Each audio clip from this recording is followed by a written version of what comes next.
dans votre tête. Donc cette idée, ce qui est important, c'est qu'elle soit déjà un petit peu mature dans votre tête.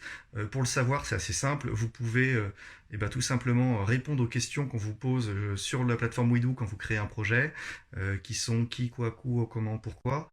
Et si vous arrivez à répondre à ces questions au sujet de votre idée, de votre initiative, c'est que vous avez déjà une idée un peu claire.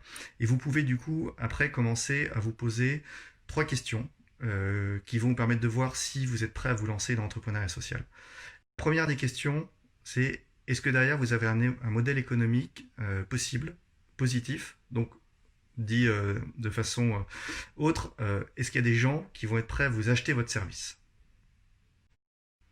Et cette question-là, c'est une question à pas négliger, parce qu'il faut proposer un service qui apporte suffisamment de valeur pour que des gens soient prêts à payer. Et vous devez aussi imaginer combien ces gens sont prêts à payer. Est-ce qu'il y a suffisamment de gens où vous faites payer suffisamment cher pour que derrière vous ayez une rentabilité pour derrière votre entreprise sociale. La deuxième question à se poser, c'est vous aviez dans votre idée initiale un impact sur la société, puisque l'objectif est de faire de l'entrepreneuriat d'intérêt général. Vérifiez bien qu'avec votre réflexion sur le modèle économique, vous gardez votre impact, que ça ne vient pas influencer et perdre de votre impact. Je vous donne un exemple. Si vous espériez lancer un service pour les seniors qui touchent des petites retraites, c'est peut-être pas une bonne idée de penser à un modèle économique sur lequel vous allez facturer fortement ces seniors-là pour rentabiliser votre service. Il faut certainement trouver d'autres acteurs qui auront un intérêt à votre service, qui pourront du coup le financer, auquel vous allez le vendre.